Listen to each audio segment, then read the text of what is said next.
Hello friends, स्वागत है आपका हमारे यूट्यूब चैनल एक्सपर्ट फार्मेसी में। दोस्तों, आज की इस वीडियो लेक्चर में बात करेंगे कुछ इमरजेंसीज इंजेक्शन के बारे में जो इमरजेंसीज पड़ने पर दिए जाते हैं। आज उनके यूजेस के बारे में जानेंगे और उनके डोज के बारे में जानेंगे, वो कितनी मात्रा में दिए जाते हैं। इसके अलावा उसके क्या रूट्स होते हैं, इंट्रामस्कुलर दिए जाते हैं, इंट्रावेनस दिए जाते हैं, कौन से इंजेक्शन इंट्रामस्कुलर दिए जाते हैं, कौन से आईवी दिए जाते हैं और कौन से ड्रिप्स में लगा कर दिए जाते हैं, डिटेल्स में बात करेंगे।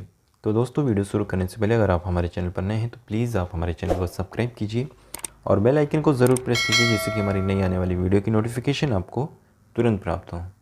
फ्रेंड्स, यहाँ पे जो सबसे इमरजेंसी इंजेक्शन होते हैं उसमें नॉरेड इंजेक्शन होता है और इसके जो कॉम्पोजिशन होते हैं इसमें नॉर एड्रेनालाइन होता है। दोस्तों, ये इंजेक्शन जो होती है बहुत ही इमरजेंसी इंजेक्शन होती है और ये 2 ml के इम्पल्स में अवेलेबल्स होती है।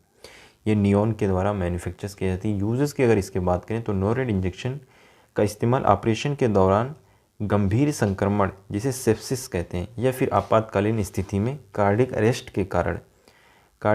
के कारण अचानक कम हुए ब्लड प्रेशर यानी कि हाइपोटेंशन, अगर किसी भी पेशेंट का अचानक ब्लड प्रेशर बहुत ही कम हो जाता है तो उसको सामान्य करने के लिए इसका इस्तेमाल किया जाता है। ये बहुत ही इमरजेंसी इंजेक्शन होता है। ये कार्डिक अरेस्ट में इस्तेमाल किया जाता है, यानी कि लो ब्लड प्रेशर जब हो जाता है, बहुत ही कम प्रेशर हो जाता है बॉडी या फिर दिल की धड़कन बहुत ही कम हो जाती है, तो दिल की धड़कन को सामान्य करने के लिए, ब्लड प्रेशर को सामान्य रखने के लिए इसका इस्तेमाल किया जाता है। इसके डोज की अगर बात करें तो दोस्तों, नॉरेड इंजेक्शन जो इसका डोज होता है ये पेशेंट की कंडीशन पर डिपेंड करता है, कितना उसको देना है, कितने mg में कितना इंजेक्शन पेशेंट को देना है, ये पेशेंट की कंडीशन के ऊपर डिपेंड करता है। इसका जो रूट होता है ये इंट्रावेनस दिया जाता है, ये जो है आईवी दिया जाता है, इंट्रावेनस नसों के अंदर ये इंजेक्शन दिया जाता है। ओनली ये इंट्रावेनस दिया जाता है, ये इंट्रामस्कुलर वगैरह नहीं दिया जाता, ये सिर्फ इंट्रावेनस ही दिया जाता है। ये बहुत ही इमरजेंसी इंजेक्शन होता है। ये जो है लाइफ सेविंग इंजेक्शन होता है, यानी कि ये बहुत ही इमरजेंसी इंजेक्शन होता है। इसके अलावा जो इमरजेंसी इंजेक्शन होता है उसमें ऑन्डेम इंजेक्शन होती है। ऑन्डेम इंजेक्शन होती है, इसके जो कॉम्पोजिशन तो ऑन्डेम सेट्रॉन होते हैं। इसका यूजेज जो होता है ओमेटिंग में किया होता है। अगर किसी भी पेशेंट को किसी भी कारण उल्टी हो रही हो, किसी भी कारण उल्टी हो रही है तो उल्टी को बंद करने के लिए ये इंजेक्शन का इस्तेमाल किया जाता है। और इस इंजेक्शन को दिन में 2 बार या 1 बार इस्तेमाल किया जा सकता है। 2 बार भी इस्तेमाल कर सकते हैं, 1 बार भी इस्तेमाल कर सकते हैं। और इस इंजेक्शन को इंट्रावेनस यानी नस के अंदर भी दिया जा सकता है और इस इंजेक्शन को मसल्स में भी दिया जा सकता है, इंट्रामस्कुलर भी दिया जाता है और इंट्रावेनस भी दिया जाता है। ये भी इमरजेंसी इंजेक्शन होता है। इसके अलावा जो इंजेक्शन होता है ये भी इमरजेंसी इंजेक्शन होता है। इसमें ट्रेनेक्सा इंजेक्शन होता है। इसके जो कॉम्पोजिशन होते हैं इसमें ट्रेनेक्सामिक एसिड होता है। इसके यूजेस की अगर बात करें तो ये ब्लीडिंग रोकने के लिए इस्तेमाल किया जाता है। अगर किसी भी कारण ब्लीडिंग हो रही है और ब्लीडिंग रुक नहीं रही है तो इसका इस्तेमाल किया जाता है। ब्लीडिंग किसी भी कारण हो सकती है, जैसे चोट लगने पर ब्लीडिंग हो सकती है या किसी भी प्रकार की सर्जरी हो रही है, दांत की सर्जरी हो रही है, हैवी ब्लीडिंग हो रही है, पीरियड की ब्लीडिंग हो रही है, बहुत हैवी ब्लीडिंग हो रही है या गर्भाशय से बहुत हैवी ब्लीडिंग हो रही है तो इसका इस्तेमाल किया जाता है। ये ब्लीडिंग को रोकता है, यानी कि जो शरीर से खून बह रहा है उसको ये रोकने के लिए इस्तेमाल किया जाता है। इसके डोज की अगर बात करें ये दिन में 2 बार भी दिया जा सकता है और 1 बार भी दिया जा सकता है, डिपेंड करता है पेशेंट की क्या कंडीशन है। इसका जो लेने का तरीका होता है ये इंट्रावेनस होता है, यानी ये नसों के अंदर लिया जाता है, डायरेक्ट नसों के अंदर, और ये मसल्स में नहीं लिया जाता, ये ओनली सिर्फ और सिर्फ नसों में ही लिया जाता है। इसके अलावा जो इमरजेंसी इंजेक्शन है उसमें पेंटाप इंजेक्शन भी होती है। इसमें जो है पेंटाप्राजोल होती है। इसका इस्तेमाल एसिडिटी और गैस हार्टबर्न में किया जाता है। अगर किसी भी पेशेंट को बहुत ज़्यादा एसिडिटी गैस बन रही है और जलन भी हो रही है, हार्टबर्न हो रहा है तो उसमें इस्तेमाल किया जाता है। इसके डोज की अगर बात करें तो ये इंजेक्शन जो है 24 घंटे में 1 बार भी लिया जा सकता है और ज़रूरत पड़ने पर ये 2 बार भी दिया जा सकता है। इसका जो लेने का तरीका होता है ये आईवी लिया जाता है, यानी कि ये भी इंजेक्शन नसों में लिया जाता है। ये इंजेक्शन जो है मसल्स में नहीं लिया जा सकता, ये डायरेक्ट डाइल्यूट करके नसों के अंदर दिया जाता है। इसके अलावा जो इमरजेंसी इंजेक्शन है उसमें डायनापार इंजेक्शन होता है। इसका जो कॉम्पोजिशन होता है उसमें डाइक्लोफिनेक होता है। 1 ml की इम्पुल होती है, 75 mg डाइक्लोफिनेक होता है। यूजेज की अगर बात करें तो ये दर्द में इस्तेमाल किया, सबसे फर्स्ट इसका इस्तेमाल जो होता है वो दर्द में होता है। इसके अलावा इसका इस्तेमाल फीवर में भी होता है, दर्द और बुखार में इसका इस्तेमाल किया जाता है। डोज की अगर बात करें तो ये 24 घंटे में एक बार दिया जा सकता है, ज़रूरत पड़ने पर इसे भी 2 बार दिया जा सकता है। अगर इसके लेने के तरीके की बात करें, इसके रूट की बात करें तो इंट्रामस्कुलर, ये ओनली सिर्फ और सिर्फ मसल्स में दिया जाता है, ये गोश्त में ही लगाया जाता है, ये नस वगैरह में नहीं दिया जाता है। इसके अलावा जो इमरजेंसी इंजेक्शन है उसमें सुपर स्पास इंजेक्शन है, इसमें डाइसाइक्लोमाइन होती है और डाइक्लोफिनेक होती है। इसका यूज जो स्टमक पेन में किया है, अगर किसी भी प्रकार का पेट दर्द है, चाहे वो किडनी स्टोन का दर्द हो या पीरियड्स का दर्द हो या फिर पेट में गैस्ट्रोइंटेस्टिनल में IBS का पेन हो, IBD का पेन हो, किसी भी प्रकार का अगर पेन हो रहा है पेट के अंदर तो इसका इस्तेमाल किया जाता है। इसके डोज की बात करें तो ये भी 24 घंटे में एक बार या 2 बार ज़रूरत पड़ने पर दिया जाता है। इसका जो लेने का तरीका होता है IM होता है, यानी कि ये मसल्स में गोश्त में ही दिया जाता है, ये नसों वगैरह में नहीं दिया जाता, ये सिर्फ और सिर्फ इंट्रामस्कुलर ही दिया जाता है। इसके अलावा जो इम्पोर्टेंट इंजेक्शन है फेब्रिनिल इंजेक्शन है, जिसमें होती है पैरासीटामोल और लिग्नोकेन। यूजेस की अगर इसके बात करें तो ये बुखार को ठीक करने के लिए दिया जाता है और ये दर्द को भी ठीक करता है। ये फीवर और पेन में इस्तेमाल की, जब किसी भी पेशेंट को बहुत ज़्यादा फीवर है और वो ओरल मेडिसिन नहीं ले सकता है तो उस कंडीशन में पैरासीटामोल इंजेक्शन या फेब्रिनिल ब्रांड का जो इंजेक्शन आता है वो दिया जा सकता है। इसके डोज की अगर बात करें तो ये इंजेक्शन 24 घंटे में एक बार भी दिया जा सकता है, 2 बार भी दिया जा सकता है। इसकी जो मैक्सिमम डोज होती है पैरासीटामोल की वो 4 ग्राम तक की होती है। ये डिपेंड करता है पेशेंट की कंडीशन पे कितनी मात्रा में उसको देना है। इसके अगर रूट की बात करें तो ये इंट्रामस्कुलर भी लिया जाता है और इंट्रावेनस भी लिया जाता है, यानी कि ये मसल्स में भी लिया जा सकता है और ये नसों के अंदर भी लिया जा सकता है। इसके अलावा जो इम्पोर्टेंट इंजेक्शन है लैसिक्स इंजेक्शन होती है। दोस्तों इसकी जो कॉम्पोजिशन होती है इसमें फ्रूसिमाइड होती है। इसके यूजेस की अगर बात करें तो ये हाइपरटेंशन में इस्तेमाल किया जाता है। इसके अलावा इसका इस्तेमाल एडिमा में होता है।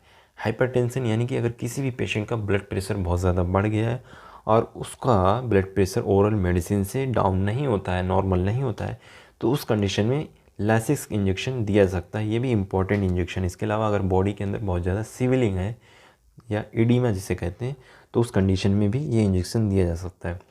इसके डोज की अगर बात करें तो डोज फॉर लैसिक इंजेक्शन जो है 24 घंटे में एक बार भी दिया जा सकता है और 2 बार भी दिया जा सकता है, डिपेंड करता है पेशेंट की कंडीशन के ऊपर।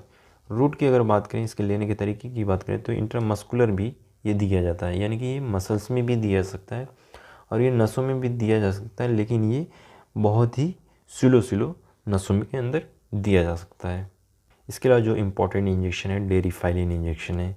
यूज़र्स की अगर बात करें तो इसका इस्तेमाल अस्थमा में किया जाता है। जब किसी भी पेशेंट की सांस फूलती है, जो अस्थमा के पेशेंट होते हैं उनमें सांस अक्सर फूलती है, अचानक जब सांस फूलने लगती है तो उस कंडीशन में डेरिफाइलिन का इंजेक्शन देना पड़ता है। ये बहुत ही इंपॉर्टेंट इंजेक्शन है, बहुत ही इमरजेंसी इंजेक्शन होता है। अचानक सांस फूलने पर ये तुरंत दिया जाता है, जिससे कि जो अस्थमा की प्रॉब्लम्स होती है उसे ठीक किया जाता है। डोज़ की अगर बात करें तो ये पेशेंट की कंडीशन पर डिपेंड करता है कि दिन भर में कितना इंजेक्शन देना है, पेशेंट की कंडीशन पे डिपेंड करता है। इसके अलावा अगर इसके रूट की बात करें तो ये मसल्स में भी दिया जा सकता है और ये नसों में भी दिया जा सकता है, ये दोनों रूट से दिया जाता है। इसके अलावा जो इम्पोर्टेंट इंजेक्शन है इसमें इप्सोलिन इंजेक्शन होता है, जो फेनिटोइन इसके कॉम्पोजिशन होते हैं और जाइडस के द्वारा बनाया जाता है। यूजेस की अगर इसके बात करें तो ये इसका इस्तेमाल एपिलेप्सी सीजर में किया जाता है। इसके अलावा इसका इस्तेमाल कार्डियक अराइथमिया में किया जाता है। इसका सबसे ज़्यादा इस्तेमाल एपिलेप्सी में किया जाता है, सीजर में किया जाता है, जो जिसे एक प्रकार का मिर्गी कहते हैं। जब किसी भी पेशेंट को एपिलेप्सी की प्रॉब्लम्स होती है, अचानक सीजर आता है, झटके आते हैं अचानक, तो उस कंडीशन में इप्सोलिन यानी फेनिटोइन की जो इंजेक्शन होती है वो देना पड़ता है। ये बहुत ही इमरजेंसी इंजेक्शन है, इमरजेंसी में ये दिया जा सकता है, क्योंकि इमरजेंसी में अगर किसी को फिट आती है या किसी को मिर्गी आती है तो उसको ये देना पड़ता है। इसके अलावा इसके डोज की अगर बात करें तो ये भी पेशेंट की कंडीशन पर डिपेंड करता है कि पेशेंट को कितने टाइम पे कितना इंजेक्शन देना होता है। रूट की अगर बात करें इसके तो ये इंट्रामस्कुलर और इंट्रावेनस दोनों रूट से लिया जा सकता है। इसके अलावा जो इंजेक्शन होती है उसमें डेक्सोना इंजेक्शन होती है। इसमें होता है डेक्सामेथासोन, जाइडस के द्वारा बनाई जाती है। यूजेस की अगर बात करें तो ये ऑटो इम्यून डिसीज़ में इस्तेमाल की जाती है। ये एक स्टेरॉयड मेडिसिन है और ये ऑटो इम्यून डिसीज़ में इस्तेमाल की, ये मल्टीपर्पज़ इंजेक्शन है। ये अगर बॉडी में किसी भी प्रकार का एलर्जिक रिएक्शन है या इन्फ्लेमेटरी कंडीशन में, जैसे बॉडी में किसी भी प्रकार की सूजन है, बॉडी में किसी भी प्रकार की सेवलिंग है, रेडनेस है, इचिंग है, तो ये इंजेक्शन दिया जा सकता है इमरजेंसी में। अगर किसी भी प्रकार का रिएक्शन है बॉडी पर तो ये इंजेक्शन दिया जा सकता है। इसके डोज की बात करें तो ये भी पेशेंट की कंडीशन पर डिपेंड करता है। 24 घंटे में कितना इम्पल्स यानी कितने जो है mg इंजेक्शन देना है। रूट की अगर बात करें तो ये इंट्रामस्कुलर और इंट्रावेनस दोनों रूट से दिया जा सकता है। इसके अलावा जो इंजेक्शन होती है इमरजेंसी में देते हैं उसमें बेड इंजेक्शन होती है, जिसे हम टीटी इंजेक्शन कहते हैं, टेटनस वैक्सीन। इसके यूजेस की अगर बात करें तो ये टेटनस को प्रिवेंट करता है, यानी कि ये टेटनस के लिए दिया जाता है। अगर किसी भी प्रकार का इंजरी हो जाता है लोहे आयरन के लगने से, तो उस कंडीशन में इसका इस्तेमाल किया जाता है, क्योंकि ये बहुत ही ज़रूरी इंजेक्शन होता है। ये टेटनस से बचाता है, ये एक प्रकार की वैक्सीन है जिसको लेने से हम टेटनस से बच जाते हैं। इसके डोज की बात करें तो ये सिंगल डोज एक एम्पुल ली जाती है। रूट की अगर बात करें तो ये इंट्रामस्कुलर लिया जाता है। इसके अलावा जो इमरजेंसी इंजेक्शन आती है उसमें मीकासिन इंजेक्शन आती है। इसकी यूजेस की बात करें तो ये बैक्टीरियल इन्फेक्शन में दिया जाता है। अगर किसी भी पेशेंट को बैक्टीरिया का इन्फेक्शन हो रहा है, बॉडी के किसी भी पार्ट में अगर बैक्टीरिया का इन्फेक्शन हो रहा है, जैसे पेट के अंदर हो रहा है, लंफ के अंदर हो रहा है, सॉफ्ट टिश्यू का इन्फेक्शन है, ब्रेन के अंदर बैक्टीरिया का इन्फेक्शन है, सेरिब्रल एडिमा है, तो उस कंडीशन में जो है मीकासिन इंजेक्शन दिया जाता है। डोज की अगर बात करें तो ये 5 mg पर kg एवरी 8 आवर्स दिया जाता है। ये दिन में 2 बार दिया जाता है 5 mg पर kg के हिसाब से। रूट की अगर बात करें तो ये इंट्रावेनस और इंट्रावेनस दोनों रूट से ये दिया जा सकता है। इसके अलावा जो इमरजेंसी इंजेक्शन होती है मोनोसेफ इंजेक्शन होती है। इसके कॉम्पोजिशन होते हैं सेफ्ट्रेक्सोन।